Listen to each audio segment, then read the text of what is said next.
특수한 성경이기도 할 것입니다.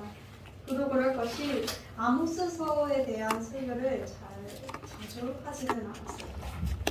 아모스 성경 우리가 성경을 읽을 때 슬슬 이렇게 처음에 열심을 가지고 읽다가 슬슬 지쳐서 넘기기만 하는 딱 그 구간에 놓여져 있는 게 이 아모스예요. 그리고 또 이제 신약 들어가면 또 열심히 읽게 되죠. 약간 새 마음으로. 그래서 아모스서를 우리가 주의 깊게 보지 못할 때가 조금 있는데, 아모스서는 아모스가 북이스라엘 민족들에게 하나님의 예언을 전하고 메시지를 전했던 그런 시, 환상, 권면, 책망 이런 것들을 모아서 놓은 모음집이에요.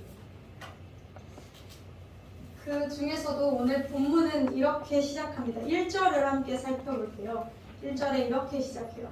이스라엘 족속아, 내가 너희에게 대하여 애가로 지은 이 말을 들으라. 오늘 본문의 말씀은 무엇이라고 칭하고 있습니까? 애가라고 칭하고 있어요. 애가가 뭘까요? 애가는 애통하게 부르는 시를 애가라고 부릅니다. 슬플 때 부르는 노래, 고난 중에 부르는 노래, 특히 장례식 같은 곳에서 부르는 노래가 이 애가라는 그 하나의 그런 부조적인 부분인데, 아모스는 지금 이스라엘 족속들을 향해서 내가 너희를 향하여 이 애가를 지었어 라고 이야기하고 있어요.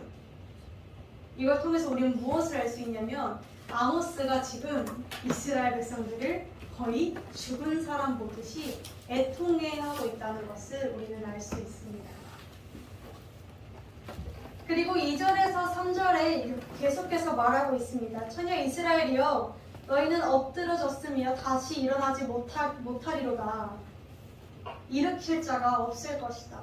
너희는 다시 일어서지도 못할 것이고 너희를 일으켜 줄 자도 없을 것이다 라고 이야기하고 있습니다.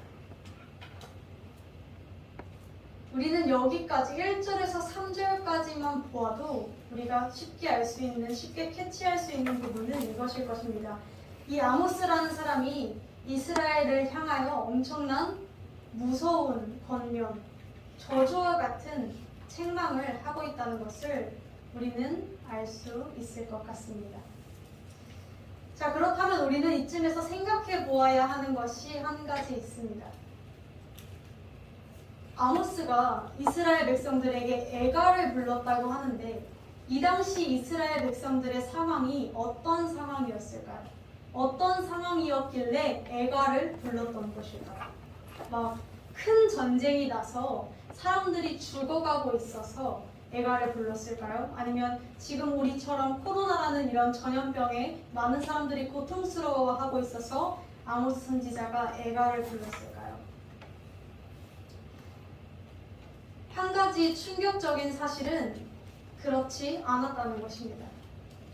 이 아모스가 이런 책망의 메시지, 너희는 다시 일어서지도 못하고 일으켜 줄 자도 없을 거야, 내가 너희 때문에 너무 애통하다라는 이 메시지를 전할 때 이 북이스라엘의 상황은 굉장히 황금기 시대였습니다.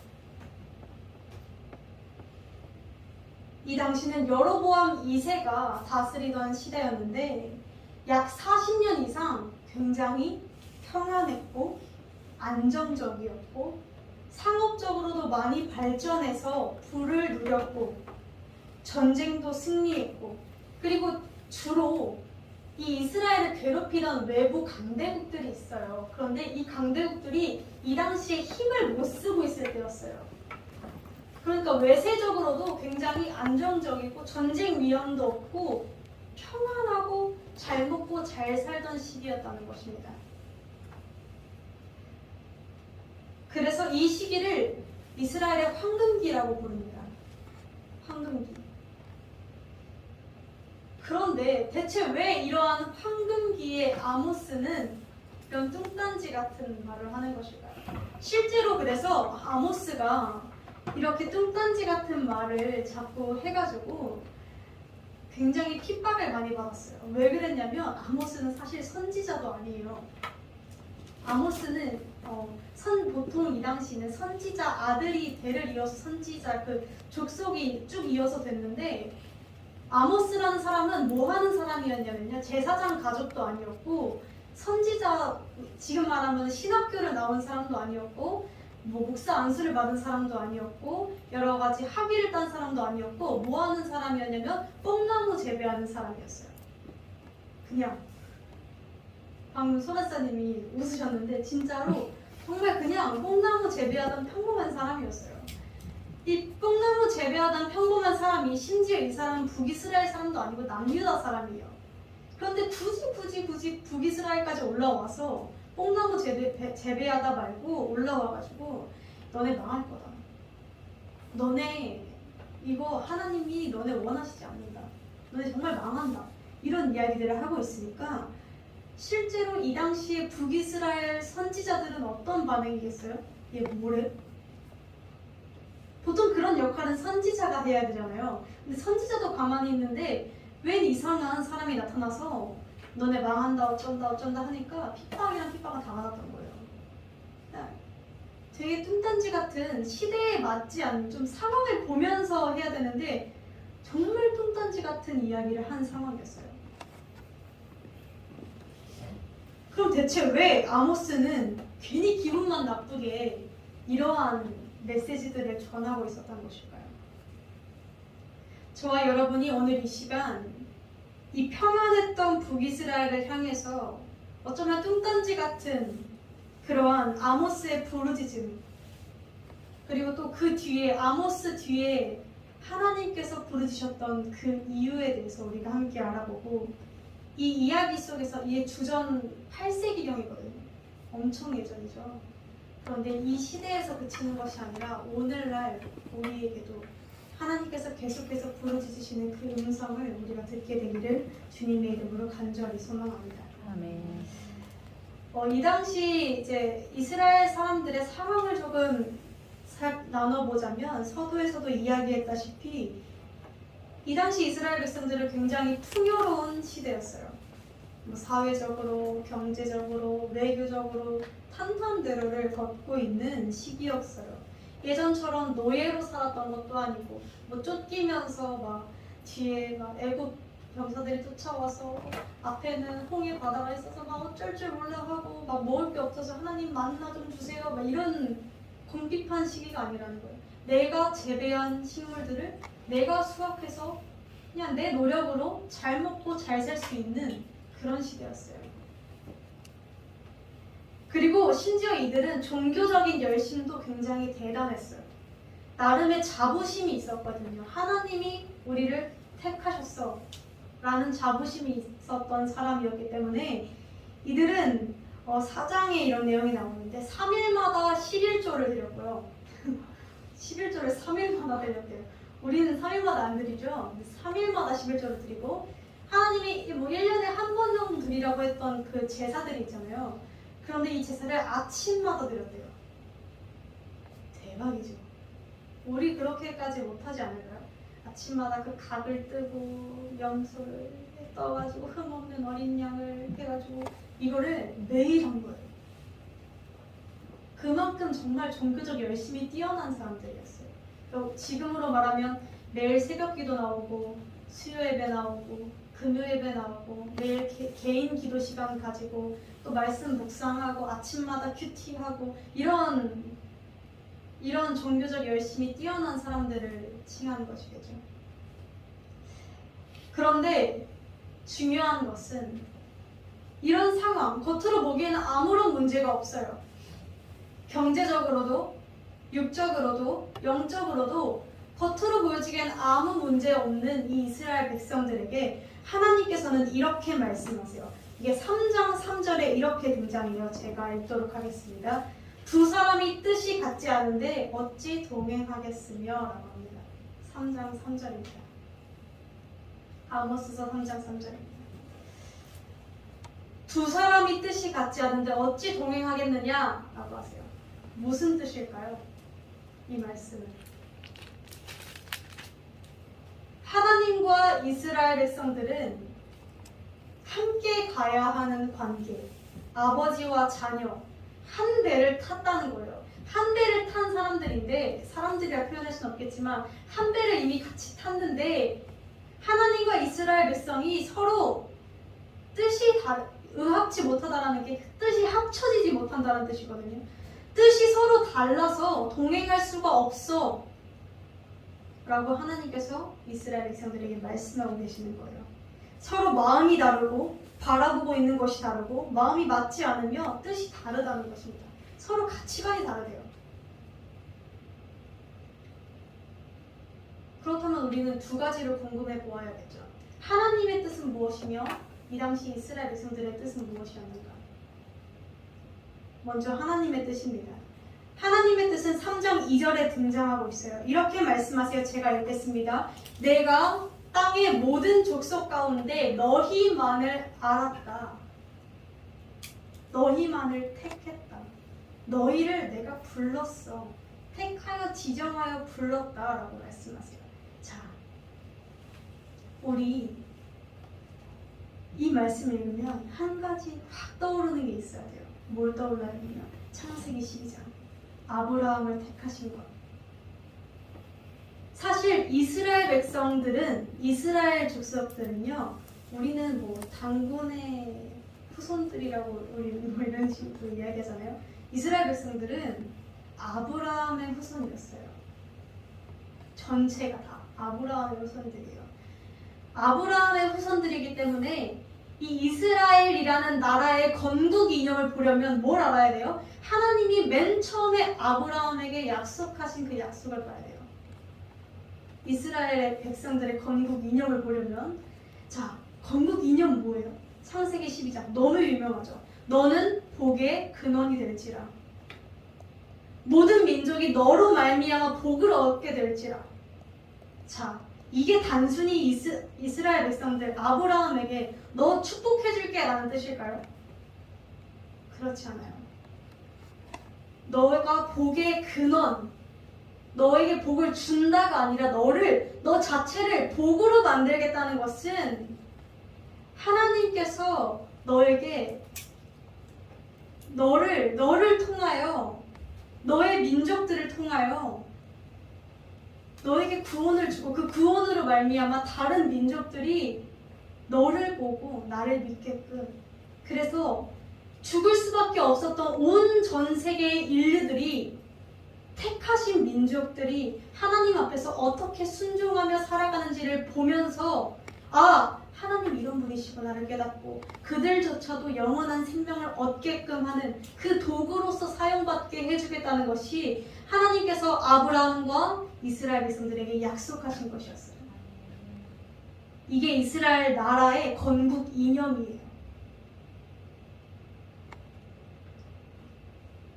하나님께서는 이스라엘 백성을 통해서 하나님을 드러내고 영광 받으시기를 원했어요. 하나님이 어떤 분인지를 이스라엘 백성들을 통해서 알려주고 싶어 하셨어요.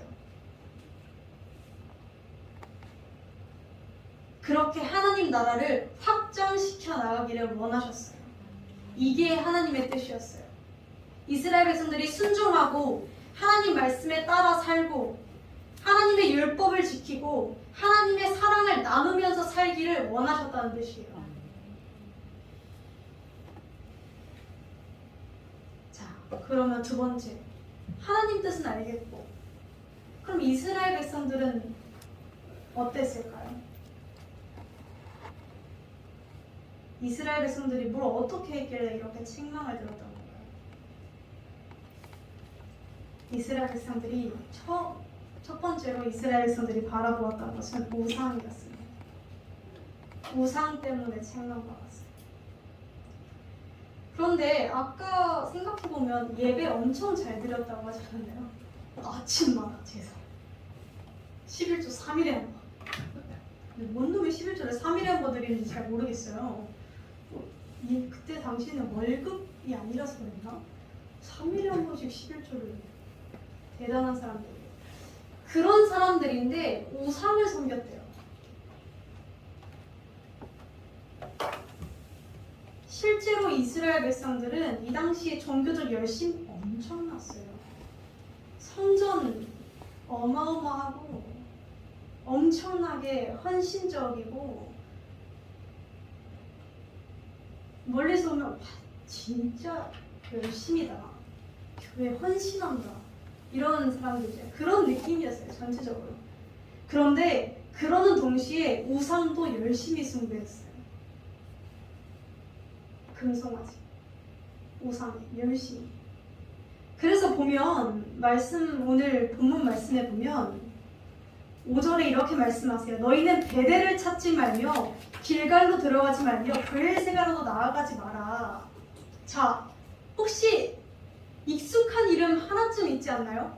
뭐 있죠? 베델. 익숙하죠? 베델 뜻 뭐예요? 하나님의 집. 베델이라는 도시 자체가 하나님의 집이라는 뜻이에요. 자, 베델, 길갈, 브엘세바는 사실 하나님의 성전이 있는 곳이에요. 교회가 있는 곳이에요. 근데 지금 아모스가 뭐라고 말해요? 교회로 가지 마, 이 사람네들아 라고 말하고 있는 거예요. 이상하지 않나요? 왜 이런 정말 교회 가지 말라는 걸까요? 아니요. 이 사람들이 하나님의 성전에서 우상을 섬기고 있었어요. 하나님의 성전을 거룩해야 하는데 다른 우상들이 들어오기 시작했어요. 바알신, 아세라신, 아나트신. 그런데 우리는 성경을 보면서 이렇게 이스라엘 백성들이 맨날 우상 섬기잖아요. 그렇죠? 레퍼토리 뻔하잖아요. 맨날 우상 섬겨서 혼나고, 맨날 다른 신 섬겨서 혼나고, 맨날 이방 민족이랑 결혼해서 혼나고 그렇잖아요. 그런데 우리는 이런 성경을 보면서 이스라엘 백성들이 우상을 숭배했던 그 상황들을 보면서 우리는 이런 생각을 할 때가 있어요. 아, 이 본문은 나랑 상관이 없다. 왜? 나는 금송아지를 숭배하지 않으니까. 나는 제사도 안 드리고, 나는 불상에 절하지도 않고, 나는 타로도 보지 않고, 나는 별자리 운세도 보지 않고. 보시는 분들도 있나요? 잘 모르겠어요. 보지 마세요.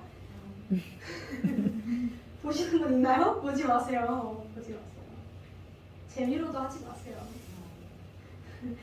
어쨌든 간에 이렇게 우리는 그거 보면서 이런 생각들이 들어요. 이스라엘은 왜 이렇게 멍청한가? 금송아지 그게 뭐라고? 그렇게 계속해서 몇 천 년에 걸쳐서 반복해서 죄악을 저지르는가? 멍청하다고 생각되지 않나요? 우리 같으면 금송아지 안 섬길 텐데, 그쵸? 다른 성도님. 다른 성도님 금송아지 안 섬기잖아요, 그쵸? 안 섬겨요, 우리 같으면. 일단 내 얘기는 아닌 것 같아요. 난 하나님만 예배하잖아요. 과연 그럴까요, 근데? 이스라엘 백성들이 과연 금송아지만 예배했을까요? 자, 이스라엘 백성들이 숭배했던 신들을 하나하나 살펴볼게요. 제가 조금 전에도 이야기했는데 아세라신, 아나트신, 바알신. 이 중에서 우리가 쉽게 아는 건 바알신, 아세라 이 정도는 성경에서 자주 등장하는 것 같아요. 그리고 아나트신까지 이렇게 세 가지가 이 당시 이스라엘 민족들이 가장 잘 섬겼던 우상들인데 이들의 의미는 이래요. 아세라 신은 어떤 신이냐면요. 성의 여신입니다. 성이 그 성 아니고 여성 남성 할 때 성. 그러니까 성적 타락, 성적 다산의 신이에요. 다산. 아이 많이 낳게 해주는, 마른 아이 많이 낳게 해주는 신인데 성적 타락을 앞세우는 신이었어요. 음행, 각종 동성애 이러한 타락한 행위들을 일삼았던 신이, 그것을 조장했던 신이 아세라 신이었어요. 두 번째 아나트신. 아나트신은 무슨 뜻이냐면요. 전쟁의 신이에요. 싸움의 신이에요. 세 번째 바알. 우리 바알 유명하죠. 바알은 풍요의 신이에요. 그러니까 바알 신 믿으면 잘 먹고 잘 산다. 바알 신 숭배하면 이렇게 잘 먹고 잘 살게 해준다. 이런 내 삶이 좀 평안하다. 이렇게 해주는 신이 바알 신이었어요. 우리가 살펴보아야 될 것은 이스라엘 백성들이 멍청해서 금송아지를 숭배한 게 아니에요. 우리는 성경이 너무 옛날 이야기라서 망각하고 있는 것이 한 가지 있는데, 이스라엘 백성들도 우리랑 똑같은 사람이에요. 우리랑 똑같은 생각을 했고 우리랑 사는 거 다 똑같아요. 우리가 했던 생각 그들도 했을 것이고 그들이 했던 생각 우리도 하고 있을 거예요. 사람이에요, 사람. 그럼 이들은 왜 그렇게 금송아지를 숭배했는가?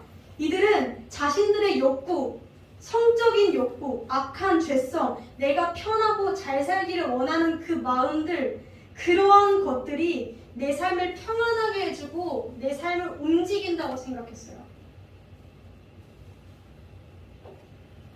내가 잘 먹고 잘 사는데 마음이 집중이 됐던 거예요. 내 성적 욕구에 집중이 되고 내 죄성에 집중이 됐던 거예요. 그러니까 이 사람들이 더 이상 하나님을 보지 않고 어떤 걸 봐요? 눈에 보이는 그것들을 이루어 줄 것만 같은 수단들을 바라보기 시작했어요. 우리가 기억해야 될 것은 이 당시 금송아지는 이스라엘 백성들에게 있어서 자신의 욕구를 실현시켜주는 수단이었어요. 수단으로서 그들을 숭배했어요. 신처럼 모시면서. 수단은 다스려야 하잖아요. 그런데 우상이 되면 숭배하게 돼요. 자, 오늘날 우리를 볼게요. 우리는 당장 눈앞에서 금송아지를 숭배하지는 않습니다. 그러나 조금 다른 모양으로 우상을 숭배하고 있을지도 모릅니다. 지금 세상의 또 다른 성적 타락, 지금은 아세라 신을 숭배하면서 성적 타락을 하지는 않지만 많은 성적 타락들이 이루어지고 있죠. 많은 이들이 성적 타락에서 헤어나오지를 못합니다. 가치관들이 너무 많이 변해서요. 성이 너무나 가벼워지고 너무나 그 존재 자체가 하나님의 거룩하신 것이고 하나님이 주신 선물인데 그것이 그저 악한 것으로 자리 잡고 있어요. 너무 쉬워요. 교묘하게 속입니다. 성은 사랑하면 무조건 이루어져야 하는 것이라고. 성은 결혼 안에서만 이루어져야 하는 것인데 내가 사랑하기 위해서, 내가 즐기기 위해서, 내가 쾌락을 누리기 위해서, 내가 저 사람과 사랑을 나누고 내가 오늘 당장 기쁘기 위해서 성을 수단으로 이용한다는 거예요. 아세라 신과 조금 모양만 달라졌을 뿐이지 바뀌는 것은 하나도 없습니다. 아나트 신, 지금 우리는 아나트 신을 숭배하지는 않아요. 싸움의 신을. 그러나 싸움과 전쟁, 우리 삶 가운데 없나요?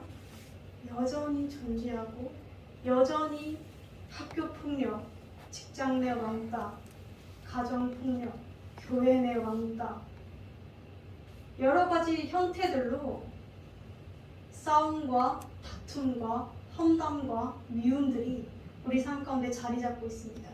이것들이 우리의 마음을 다스리고 있을 때가 너무나 많아요. 물론 분노의 감정을 안 느끼는 사람은 없어요. 그 감정조차도 하나님이 주신 거예요. 그러나 그 감정을, 분노라는 감정을 어떻게 표출해내고 어떻게 해소해내느냐는 그것은 우리에 달린 문제예요. 그것을 죄의 방법으로 해결하는가, 하나님의 방법으로 해결하는가. 그런데 우리는 수없이 죄의 방법으로 그 분노라는 감정에 압도되고 다스림을 당하고 우상처럼. 우상이 결국 뭐예요? 그게 나를 다스리면 우상이에요. 분노라는 감정이 나를 다스리고 미움이라는 감정이 나를 다스리고 험담하는 그 입술이 나를 다스리면 그것이 우상이에요. 세 번째, 바알신. 우리 바알신 숭배하진 않지만 잘 먹고 잘 살게 해주는, 내가 풍요롭기 위해서 의지하는 수많은 것들. 이 수단 자체가 악하다고 하는 것은 아닙니다. 그러나 이 수단에 우리는 너무나도 쉽게 마음을 뺏기고 이 수단이 우리를 다스리고 물질과 돈과 그러한 것들이 우리를 다스려서는 안 될 것들이 우리를 다스리고 있다는 것이 문제라는 것이죠. 이것들은 금성아지와 다를 것이 없습니다.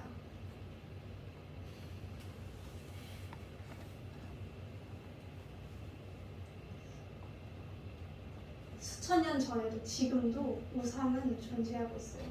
여전히 모습만 달라지죠. 두 번째로 하나님께서 이스라엘이 이제 하나님과 서로 뜻이 다르다고 하신 이유가 한 가지 더 있는데, 이것은 오늘 본문 7절부터 13절까지 되잖아요. 제가 7절을 조금 개역 개정본을 읽겠습니다. 정의를 쓴 쑥으로 바꾸며 공의를 땅에 던지는 자들아.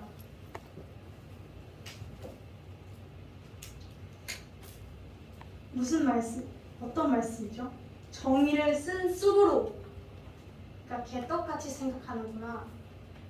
정의를 개떡같이 생각하고 공의를 너네가 집어 던져버렸구나 라는 다소 격한 표현입니다. 이스라엘 백성들이 정의와 공의를 버렸다라고 주님께서 책망하고 계세요. 여기서 공의는 원어로 보면 체다카라는 뜻으로, 그러니까 옳은 관계, 사회적인 신분과 상관없이 모두가 동등한 관계를 지켜야 하는 것을 공의라고 표현하고요. 정의는 불의를 바로잡는 것을 정의라고 이야기해요. 그런데 이스라엘 백성들이 이러한 정의와 공의, 약자를 돌보는 선을 추구하는 마음을 버렸다는 것입니다. 그에 대한 내용은 10절부터 등장합니다. 무리가 성문에서 자신들을 책망하는 자는 무조건 미워하고 정직하게 말하는 자들을 싫어하고 힘없는 자들을 밟으며 부당한 세를 거두고 허물이 많고 죄악이 무거우며 의인을 학대하고 뇌물을 받고 가난한 자를 억울하게 한다.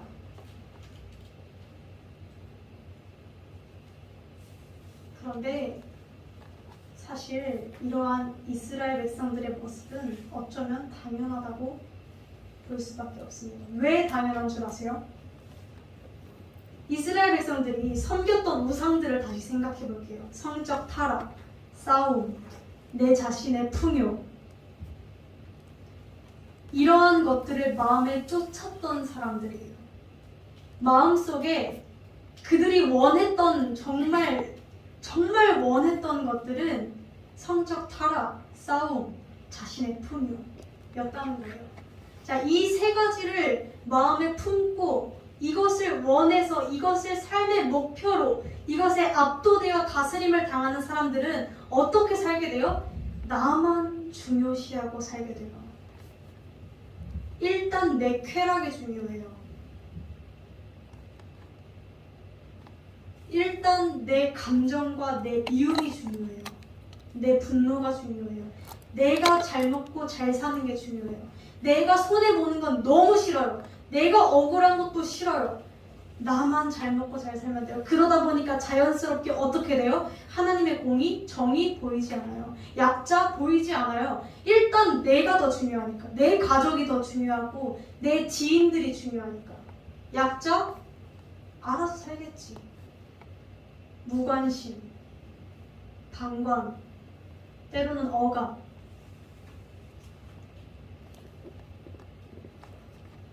이스라엘 백성들은 종교적인 열심, 아침마다 제사는 드렸을지 모르나, 아침마다 새벽 기도는 나갔을지 모르나, 매일 3일에 한 번씩 11도는 드렸을지 모르나, 예물은 정말 많이 바치고 정말 많이 하나님께 헌신했을지 모르나, 정작 중요한 하나님이 원하시는 뜻과는 다른 삶을 살았습니다.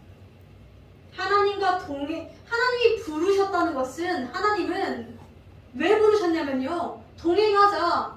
내 사랑하는 딸아, 아들아, 나와 함께 손잡고 걷자. 같은 방향 바라보면서 라고 하면서 부르신 것인데, 다른 방향을 바라보고 같은 자리에서 행동을 하고 있으면서 마음이 떴으니까, 이미 붕 떴어요, 마음은. 그러니까 같이 갈 수가 없어요.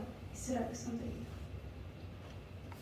점점 타락했고 점점 악해져 갔습니다. 당연해요. 하나님과 멀어지면 악해지는 건 당연해요. 왜? 하나님이 선이시니까요. 하나님이 절대 선이시기에 하나님과 멀어지면 우리는 악해져요. 악해질 수밖에 없어요. 악의 다스림을 당할 수밖에 없어요. 우리가 뭐 그리 대단한 줏대가 있고 뭐 그리 대단한 신념이 있어서 선을 지키고 살겠어요. 오늘 아모스는 그러한 이스라엘 백성들에게 너희가 살 수 있는 두 가지 방법을 이야기하겠다라고 하면서 이야기합니다. 첫 번째는 4절과 6절에서 반복해서 등장하는 이 문장입니다. 너희는 여호와를 찾으라 그리하면 살리라. 아멘. 반복해서 등장해요. 6절에도 너희는 나를 찾으라 그리하면 살리라. 아멘. 베델로도 가지 말고 길갈로도 가지 말고 브엘세바로도 가지 말고.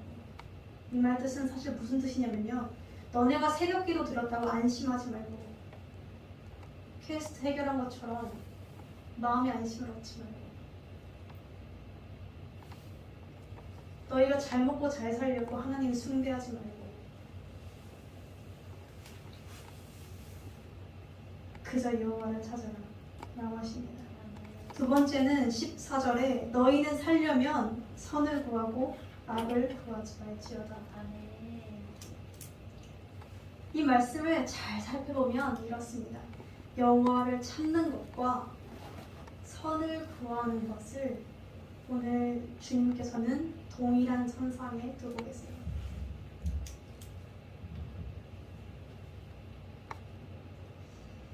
그러면 우리가 이런 생각 들어요. 그러면 전도사님 그냥 착한 일 많이 하면 되는 건가요? 그냥 뭐 도덕적인 봉사 많이 하면 된다는 건가요? 그게 하나님을 찾는다는 건가요? 그렇진 않아요. 왜 우리가 그런 생각을 하게 되냐면, 우리가 생각하기에 선이라는 것은 인간의 도덕적인 선만을 가지고 선이라고 이야기할 때가 많아요. 그러나 성경이 이야기하는 선은 그것보다 범위가 좀 더 커요. 하나님이 절대 선이시고 그 안에 도덕적인 선이 들어있는 거예요. 그러니까 하나님을 찾으면 자연스럽게 도덕적인 선은 따라오는 것이지, 도덕적인 선을 한다고 해서 하나님을 따라갈 수 있는 것은 아니에요.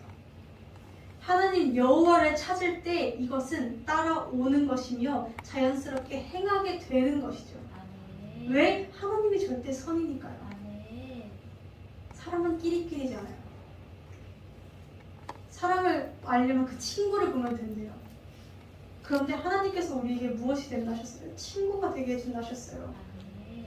우리가 하나님의 친구가 되면 어떻게 해야 돼요? 하나님을 닮아가야 돼요. 그게 당연한 겁니다.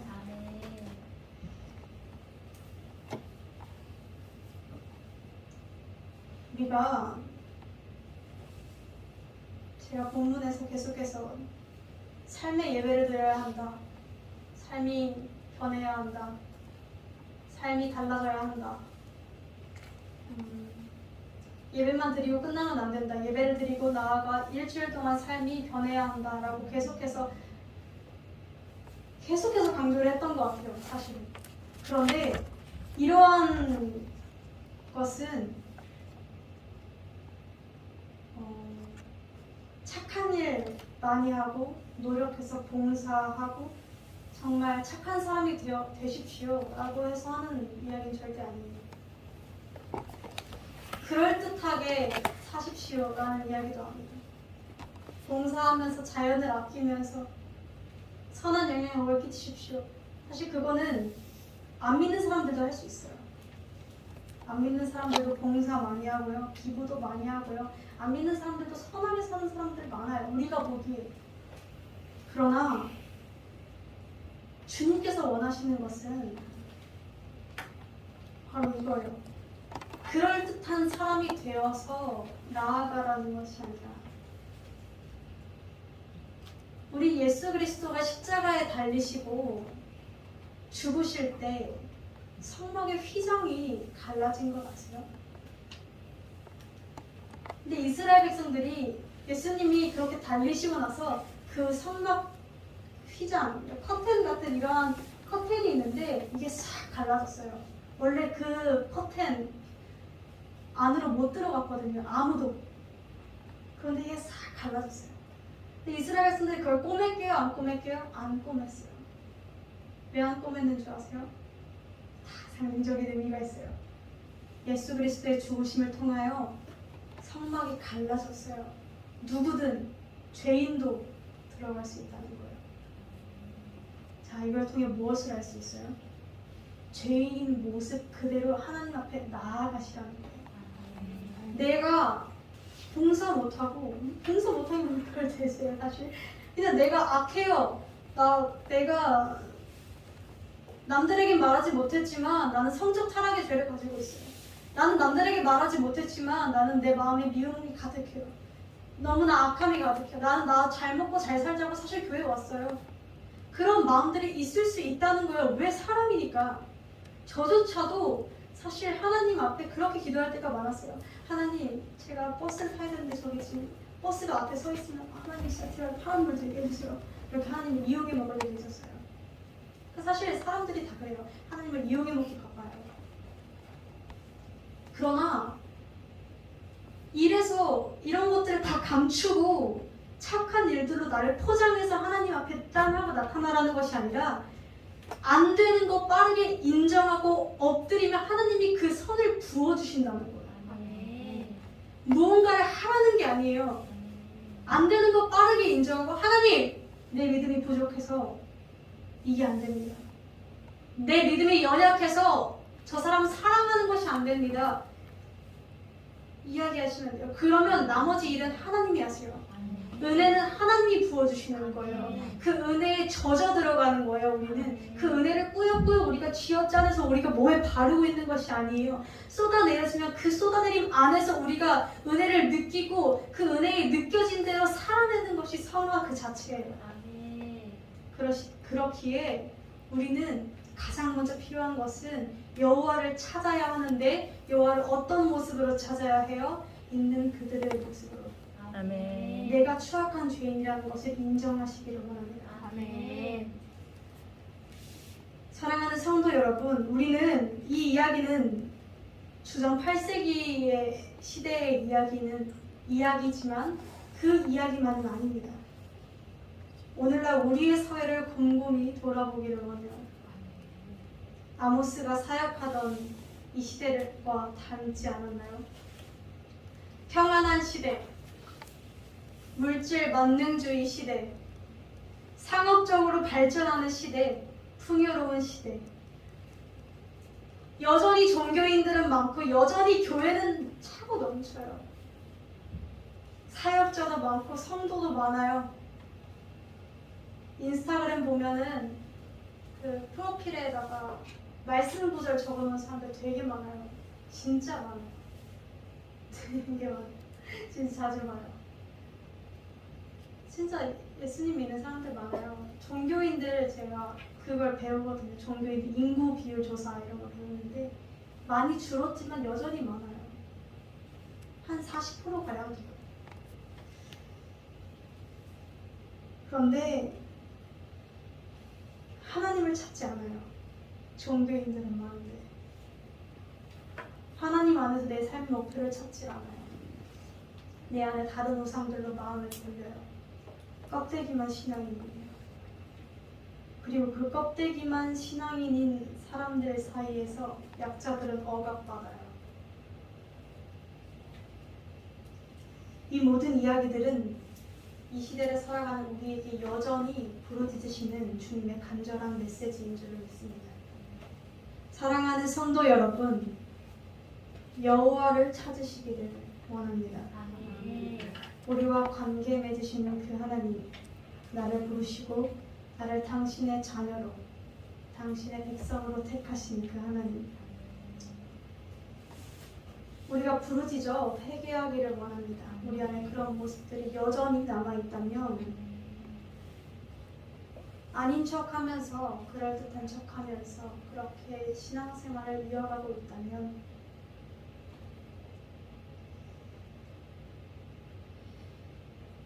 하나님의 부르짖음을 듣기를 원합니다. 왜 그러냐면요, 우리를 위해서예요. 우리를 위해서. 아모스 처음 시작할 때 아모스가 이렇게 이야기해요. 여호와께서 시온에서부터 부르짖으신다고, 애통해 하신다고. 너희가 그렇게 수년 수십 년을 신앙생활을 했는데 나의 뜻을 그렇게도 모르냐고.